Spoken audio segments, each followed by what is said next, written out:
This is Audible memory. Oh, I thought you were going to say 6 feet. Got that one wrong.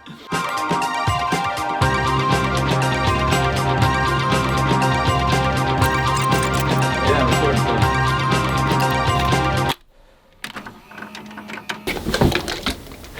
Audible memory. Audible memory. Audible memory. So, how did this project come about? This came from his head, My head. but it wasn't supposed to be. A long thing. We had ideas of making short films, so like 1 to 2 minute long films, whereas mainly Have focus we on. made one of them yet? No, Okay. we're yet. I think no. Actually, we're recording this pre-launch, so we might have one tiny one in before we launch. Oh. You never know. This is a while ago. This was like Like last November. that was one of the first. This 2021. No, now it's 2021. 2020. Yeah. 2020. I don't know when it was actually. Why then? Where did it come from? What were you doing? Why that kind of manic? The manic. Well, there is Yeah, the manicness. the That is the manicness, thing yeah. about Conor. He loves a manicness.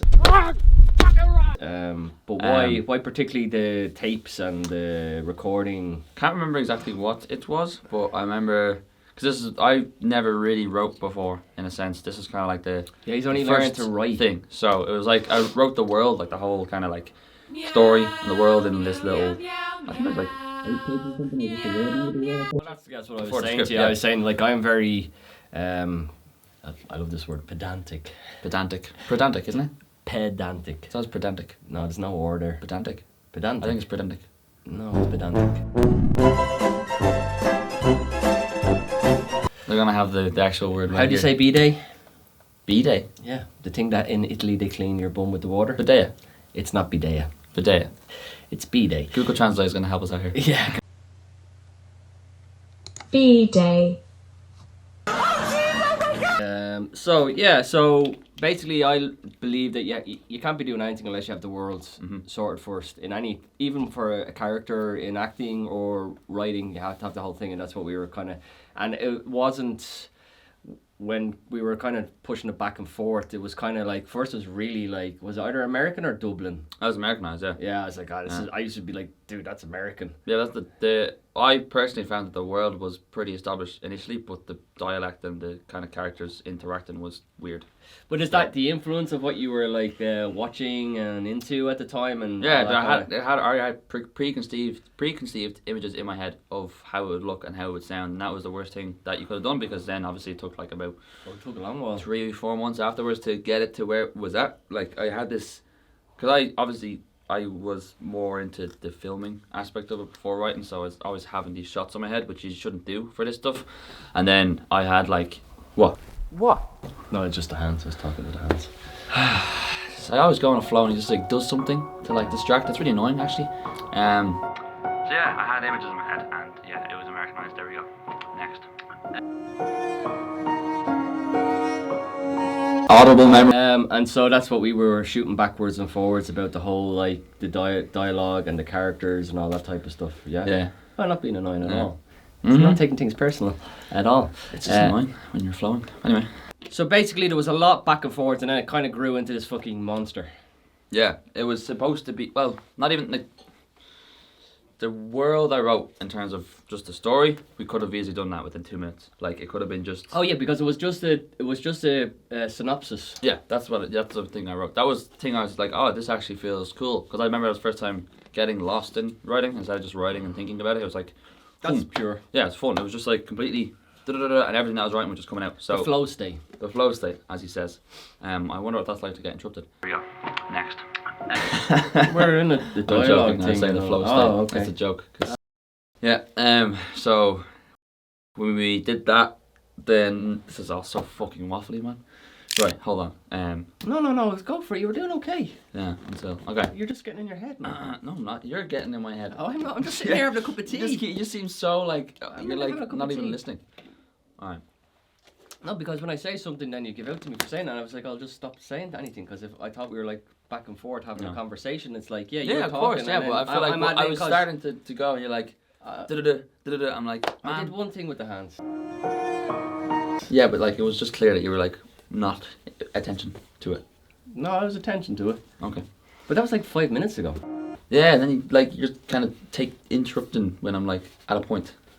Are a very particular set of skills. Skills I've acquired over a very long career. Skills that make me a nightmare for people like you. I'm just, because the two of us did the thing together, and I'm just going backwards and forwards. I thought we were doing like a conversation thing. I didn't think it was just a monologue, yoke. I'm not monologuing. I'm just, you can see me going to a point, and then you're like, I'm like, I was literally getting to a point. You get me? I was just adding to it. Alright. Because we both went through that, and I spent a lot of time working on this with you. Yeah, but if I'm saying something midway. But why'd you have to stop? Because it's distracting. So do we just do it like you speak and then I speak? That's taking what I said. I'm just going to put this over here. Right. So we were at the synopsis. Yes. And you lost your flow because I'm an asshole. And I'll leave that up for interpretation. Yeah, exactly. Everything is open to point of view. So it took a while to get to a point where it was grounded in a world and grounded in being Irish as well. Yeah, but at the same time, I do think, this to be personally speaking, I don't know if this is true, but I think the world was pretty strong in that sense of the kind of story to it. Do you know what I mean? Like the reasons and stuff like that. But obviously the characters' connections weren't really. Yeah, hitting. The synopsis was a nice idea, and the idea of the tapes and the idea of this guy being manic and kind of listening to tapes emotionally. It was the hardest thing I think to get across, and even maybe I'm jumping ahead there in the acting point of view, would be that not to go so far that this guy's like a pervert or a fucking voyeuristic type of guy who's like, or too manic where he's like on the spectrum, or he's still a person, he's still able to have some form of connections, but he's in that kind of, he's trapped within a wall in his head and all that type of stuff, and to get them performances across where he's going through stuff and things are falling apart and he's locked in his own ways, I suppose. Locked in his own self-destruction, and probably because we're two sensitive guys, as you can tell. It's great to be able to show that and not be afraid to be showing that, but this guy is probably extremely sensitive and to get that across. Yeah, because even that with the script, because we went back and forth for probably 4 months, maybe 3 months. 4 months. Yeah, 4 months of that. Because I've never script written before, and I was very kind of because I would have written a lot of roten my script. You're a roten bastard. Roting. I would have written a lot of kind of creative writing before, in terms of little short stories. So my whole dialect was very novel-esque, where it's But that's also very good though, isn't it? Though, to have that for creating the worlds. Yeah, but it's grand in that sense too. But when you're getting into the nitty-gritty of dialogue and things, it's a whole different. I learned it's a whole different way of talking, because obviously he was trying to explain to me, and obviously when you're kind of, I had a bit the ego in that point where I was I don't get, as in I do always listen, but at the same time I was I don't get what you're saying. I don't get why this isn't working. And I was getting annoyed and frustrated, because I was it works to me. Do you know what I mean? And then obviously when we finally got to a point and I was okay, cool, and we started filming it, that's when I was oh, okay, now I can see where he meant this, and stuff you don't have to say something all the time. That was my issue. You're over explaining everything. Yeah. That was Jesus Christ. It was there was reams. It was I think that's one.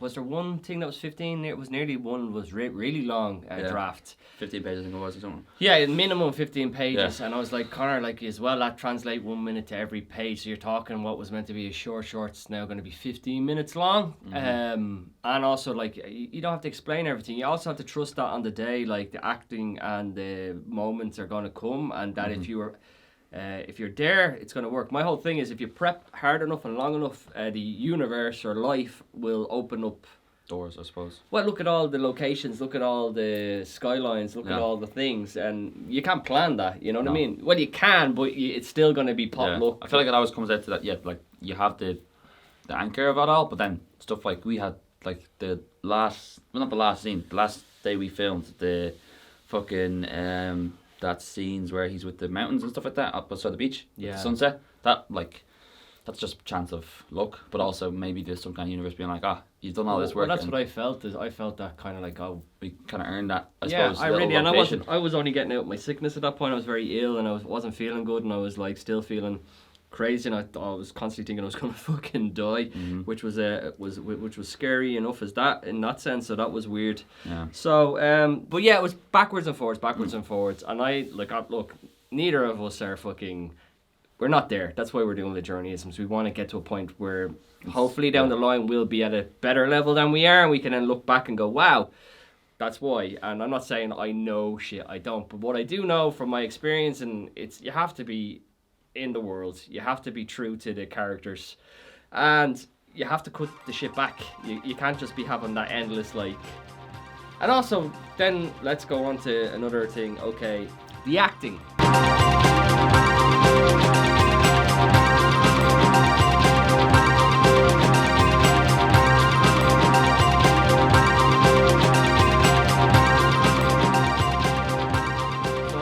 The acting is in two forms.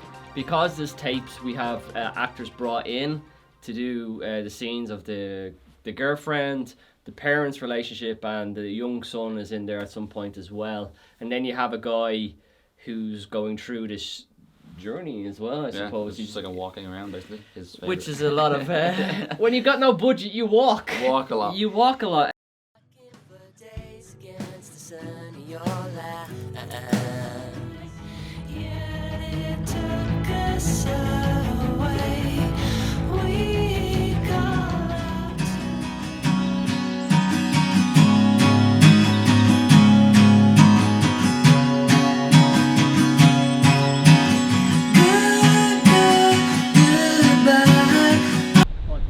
Yeah, whenever you want, yeah. Acting, directing, yeah, probably the directing, because that was like, again, like obviously I've directed stuff in terms of like little promo videos for boxers and for barbers and stuff like that, but that's not really, it's the same kind of gist in a sense that you're putting forth your ideas and your kind of like direction, I suppose, but at this level in a sense where it's like, it's the big world and there's like a lot more dialect and a lot more kind of like direction it has to go in. It was interesting. I don't think it was, because it was a different one as well, because I wasn't filming the people that were going back and forth with each other, like having the dialogue scene. I was just filming their audio. Yeah, but that's still directing in a sense, because when we were there doing that, I really seen, so like we did, me and Jesse Doyle, we did it out in Las Vegas. And a lot of things that I was saying to Conor as well, like, do you want to do this exactly the script, or do you want to allow the actors to be able to be in the moment and improv and do stuff like that? So like it was kind of a mixture of both, so we were going through that. And so like for that one, I was kind of more involved in it, and then as we went along, I kind of went, okay, you go. So for instance, the one where it's Tanya and Johnny in the kitchen, I just said, okay, I'm getting out of here, because I knew you had a handle on it, and I knew that you were going to get it, and I could hear in the background, I was like, yeah, this is, when he says fuck stick, I was just like... They did really well. Yeah, I was like... Really well. That's what cool about the whole thing, like, especially Jesse and Galvo, they had like, there's probably 80% of that is, I think, off the top of their tongues, like they're here, it's here. I don't know, yeah, I should do what you're saying, but I don't think I'm gonna be... I'm trying to make something in your life. Yeah, where are you exactly? Where the fuck are you? Why are you never where I want you to be? Where do you want me to be? With me. You're here right now. We are together right now. I'm with you right now, but you're not here. I'm standing right here, Ryan. That's something that's because you've got a softness about you. Even though, like, you're very forward. Am I too forward? No, well, yeah.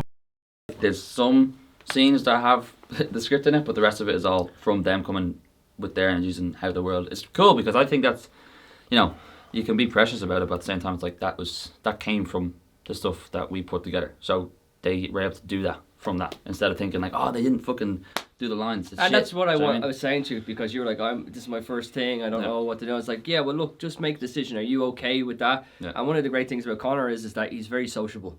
He's very easy to talk to people, even though you can see that he gets pissed off at me very easily. Audible. Other people, he's very good with other people, and I knew he'd be grand. It was just a matter of, you have to make, as a director, I believe, choices. Yeah. You can't be going in like that. Yeah, you can't be going in, oh, what do you guys want to do? Yeah, that's the worst, because then it's like, because I did that before for a college film, by the way, college shit. I was the director. We had no plan. We were doing this and like you can't do that. But like I was the only one kind of trying to direct it and trying to do it the best, and I was trying to manage all the shit, and then I realized, fuck, I can't. You can never bring people into something, and you're the one that is supposed to be in charge of the direction of it. Yeah. And you're just kind of like, oh, we'll do this and maybe we'll do that, and then they feel unsure of what's going on, Yeah, and you feel unsure, and then it's just this. Yeah, so we're going to talk about Jesse and myself, Galvo, and the characters they'd be playing. So that'll be Ryan and Kira. So basically what we did, me and Jesse, before that we did a couple of Zooms, and we went through the script, and what we would do, we'd do the script, and then we'd go off and do improv. Yeah. Cool. So what have you been doing? Being depressed, anxious? What's the story? How have you coped with everything? All of those things, yeah. That's great. Connor's really fucking good. There's only one thing to do at a moment like this. Strut. And we have a good working relationship. He's one of those. He's a young guy. He's 22, but he's got an old soul. And not only that, he's able to. You can call him out and stuff in a good way. You know what I mean? I'm not being annoying at all. He's not taking things personal at all. It's shown. I don't know if you could hear, like you might hear it a bit, but it's like I think he took a bit out of Revolutionary Road, where the two of them are Leonardo. I wonder what it was, yeah.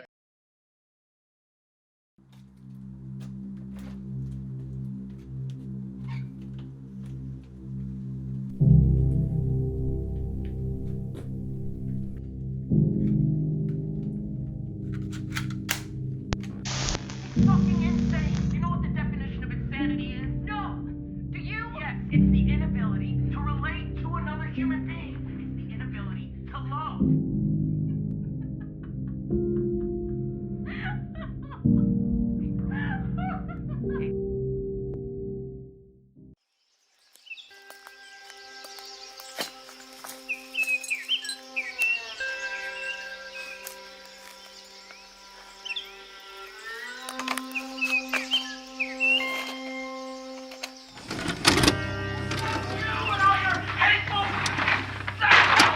What are you gonna do now? Are you gonna hit me to show me how much you love me? Don't worry, I can't be bothered. You're not worth the trouble it would take to hit you. You're not worth the powder it would take to blow you up. You are an empty, hollow shell of a woman.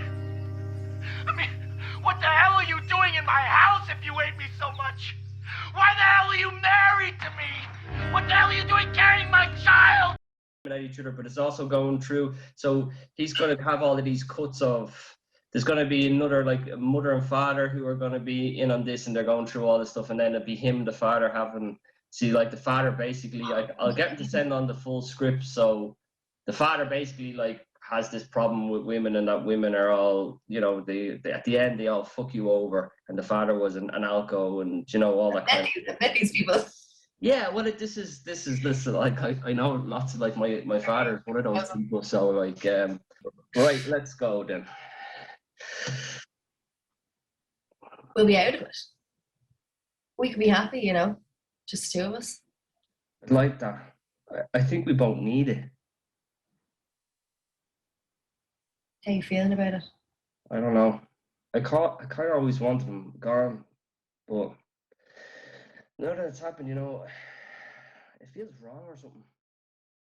So we went through that, and I knew Jessie before from we'd done some courses and stuff like that, and she's a cool person, and I thought, okay, this will work. And she jumped on it straight away. She was just like, yeah, I want to do it, let's do it. She's very supportive and very easygoing in that sense. Yeah. Like, that was great. She was great to work with as well. Like, she had interest in it, and she brought notes, and I was like, whoa, I don't do notes and anything. Obviously, I'm learning to do notes and stuff, but bringing notes, I was like, really like, thank you. I really like.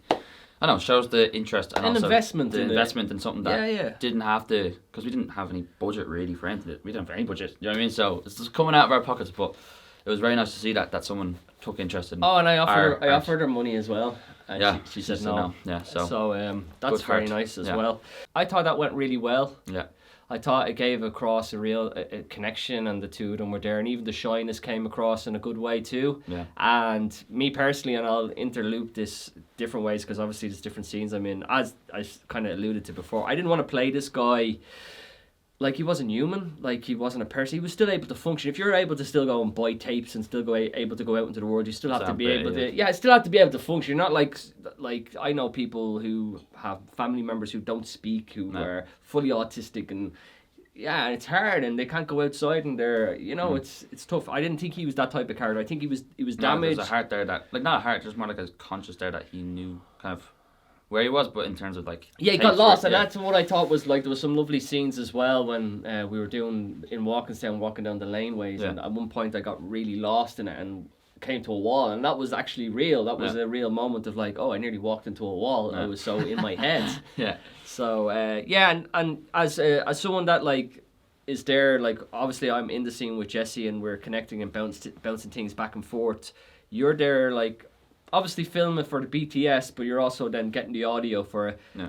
So what did you, when you were in that moment, obviously it was new for you. Yeah, very new. I think it was one of the first or second times first time having properly, actors. Actual people and actual kind of like, I wanted to do this. It wasn't like forced upon me by college or whatever. It was definitely, it was weird because it was like, there were a lot of nerves obviously beforehand because I was like, shit, obviously thinking, oh God, what if I don't direct properly or blah, blah, blah.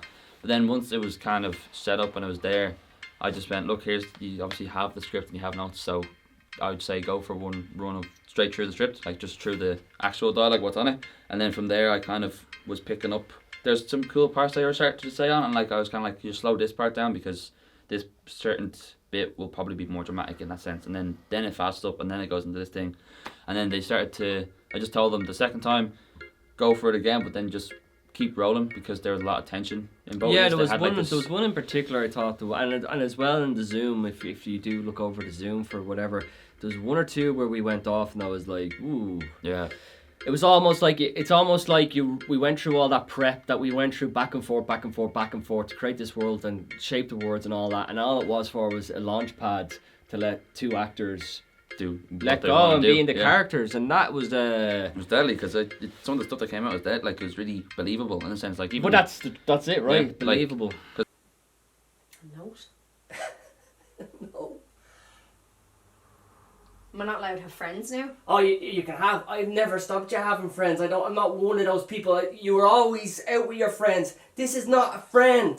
A friend doesn't leave fucking notes like that. Love. How would you know? What's that mean? How would you know what a friend leaves a note saying? Are you not my friend? Thought so.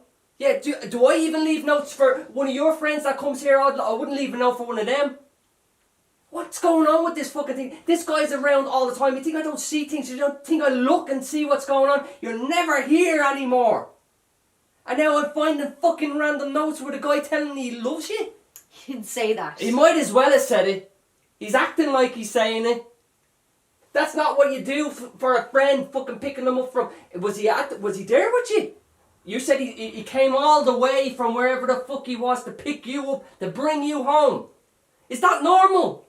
Well, where were you? You didn't see you offering to pick me up. How could I was fucking drinking and I can't drink and drive. You want me to fucking crash into something? You could have come out. You could have been there. You could have been here. You're never here. You're never here. You're working all the time and you're never here. Yeah, I'm trying to make something of myself. What, into your fucking alcohol? Is that what you want to be? That's what you're making yourself into? You're out all the time. I mean, all the fucking time. You're like never here. I know I sound like I'm fucking going crazy because I fucking think I am. The next one will be Galvo and Johnny. Which will be Ryan and his father Michael. Which is all. Oh no, father. Yeah, we had to change it, did we? Yeah, wasn't it? Dennis, that's the name. I'd be telling stories about my life, and I'll just go off in a little merandery here. And I used James before as my stage name, James Parker, and I was like, Jesus Christ, I want to get rid of that. And my dad's name is Michael, and there are similarities between. I used to say to Conor, "Are you just like fucking?" Yeah. But I didn't know his dad's name was Michael. I didn't really know his name. His name's very difficult to fucking understand. For the first 4 months, it was like Stephen, then Parker, then Galvo, then Jane. I'm like, I don't even know what his name is, so I just called him Galvo. Yeah, and then Galvo's the best so when I wrote it first, I had James as the main character, and then I had Michael as dad, and he was like, man, we can't use that because it's just too close to home. And I was like, fuck, I didn't even realise. But yeah.